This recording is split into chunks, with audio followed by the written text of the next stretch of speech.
Bueno, a ver, rectificador semicontrolado. Tenemos un circuito rectificador de diodos normales y a la derecha tenemos el que usa SSR. Entonces, básicamente se reemplazan dos de ellos y en mi caso opté por usar dos MOC para la activación. Entonces así tenemos aislada la parte de corriente alterna de la corriente continua. Además, el MOC 3021, si no estoy mal, consume aproximadamente 15 miliamperios, si no, pues toca buscar el datasheet. Pero en mi caso, el MOC que yo uso en la vida real es diferente y sí consume eso. Así que para el microcontrolador que uso, no quería sobreexigirle los pines, los GPIO. Así que como etapa intermedia añadí un MOSFET. Este pues activa en el canal N y básicamente va a hacer una conmutación nada más, activando el LED interno que tiene el MOC.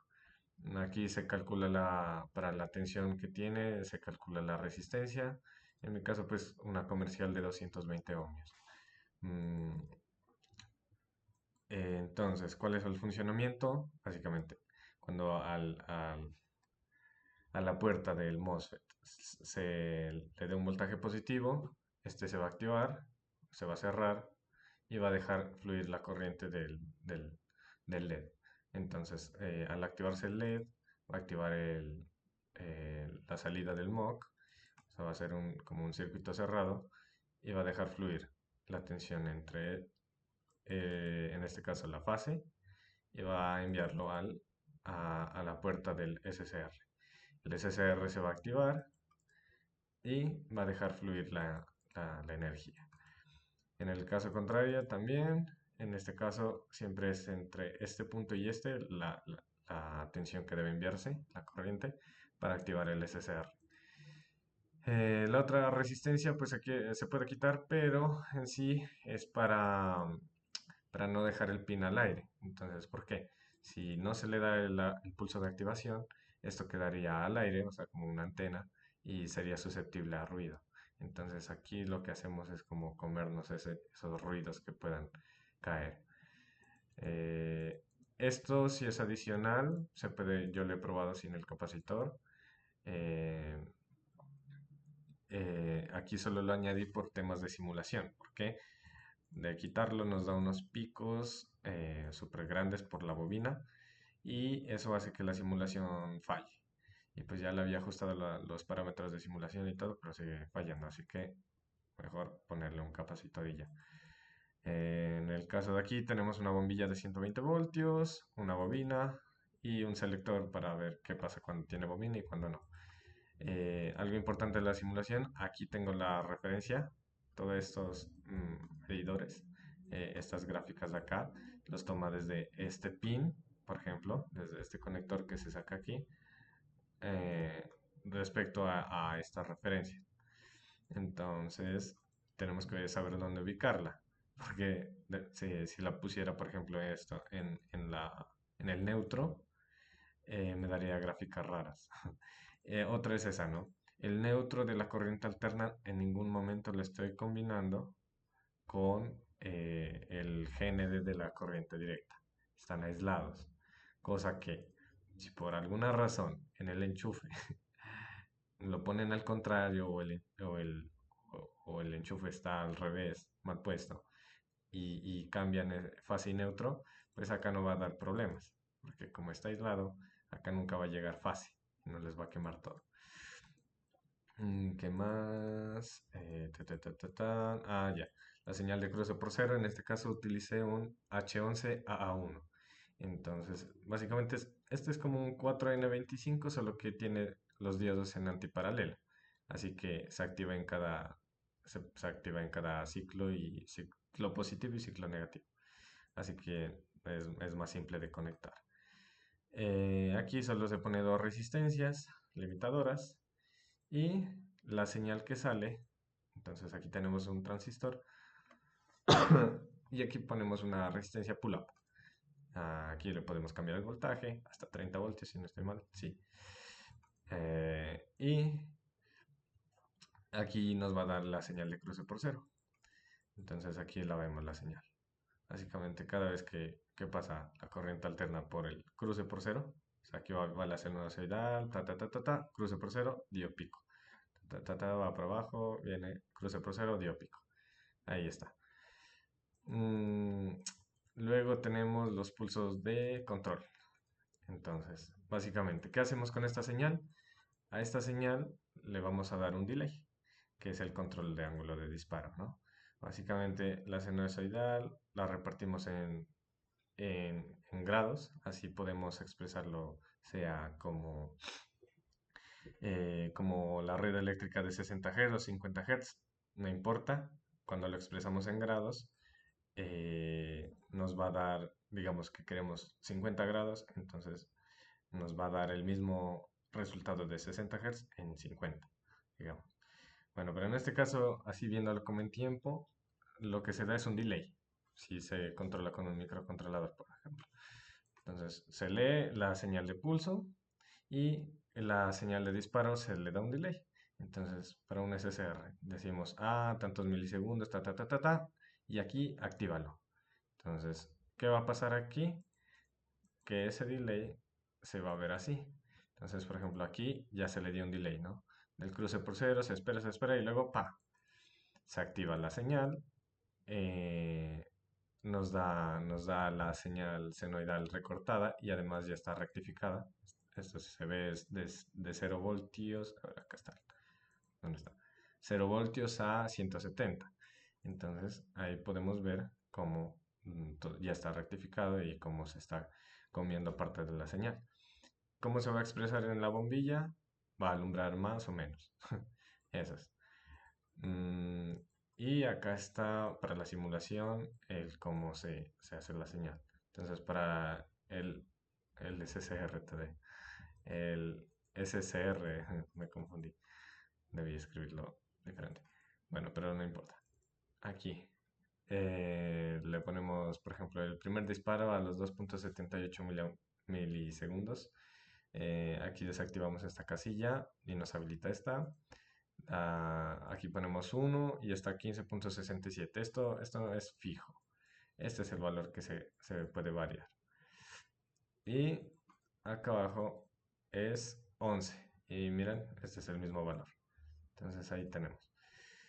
En este caso, pues aquí es como explicativo, no es importante, pero pues aquí le puse una resistencia eh, estilo pull down para que siempre tenga como la referencia. Pero pues se puede quitar. A GND de la continua. Y ahí se manda al SSR1, al SSR2. Ahí está. Entonces SSRTD. Al, al, ¿qué se llama este? El SCR. Y el 2. Y ya. Eso es todo. Entonces, por ejemplo, un efecto interesante es cuando se pone la bobina. En este caso damos espacio para dar play. Y vemos que hay un pico gigante. Y hay una partecita que no se logra ver porque no puedo hacer zoom, que es como la energía que almacena la bobina en cada disparo. Como, como se ve aquí, lo malo de este método de control de potencia entregada es que se dan unos picos gigantes.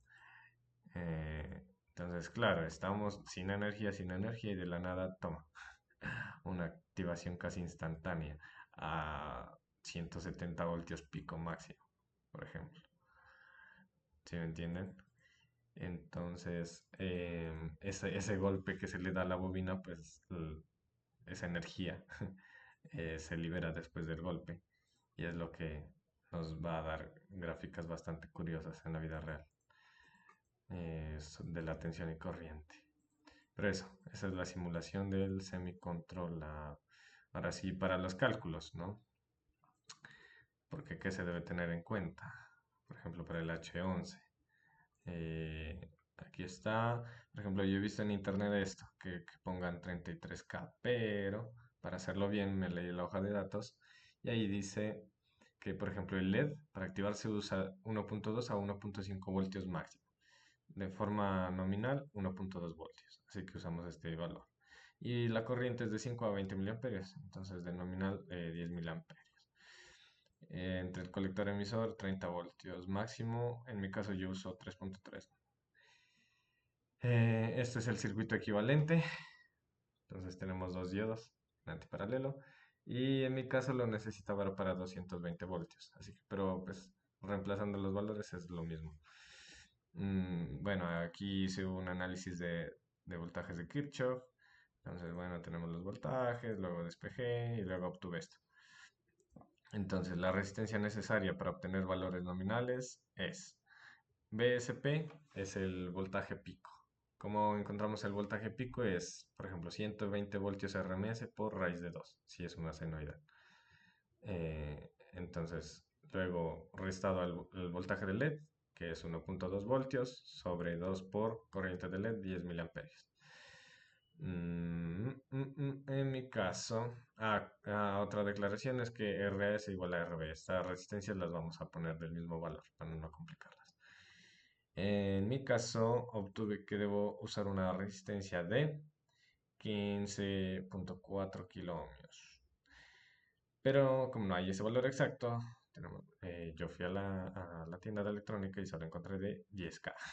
Así que ahora tuve que hacer el reemplazo para saber con 10K cuánta corriente me va a fluir. Reemplazando obtenemos esto, VSP menos VLE 2 por la resistencia usada. En ese caso me va a dar 15 miliamperios. Y eso está por debajo de los 20 máximos que soporta, así que está bien. Para la potencia que va a disipar estas resistencias, eso es importante, siempre que se calcule la potencia en la resistencia disipada, se usan los valores RMS. Cuando queramos calcular si se va a quemar el LED, por ejemplo, usamos los valores pico. Entonces, tenemos la potencia es igual a I al cuadrado por la resistencia. Entonces, vamos acá. En mi caso me da que va a disipar 2 vatios cada resistencia. 2.4. ¿Y qué conclusión llegué? Que eso es el 60% de 4 vatios que tengo yo. En realidad, pues puse 4 resistencias de 1 vatio, porque no encontraba más, en serie y paralelo. Entonces, al final me da 10 kiloohmios a 4 vatios.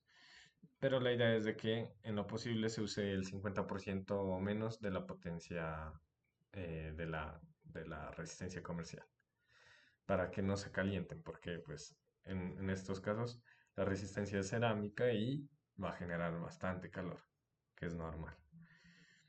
Del cálculo del transistor, entonces tenemos voltaje colector, 30 voltios, disipación máxima 300 milivatios, tensión colector emisor máxima, bueno, aquí tenemos un poco de datos.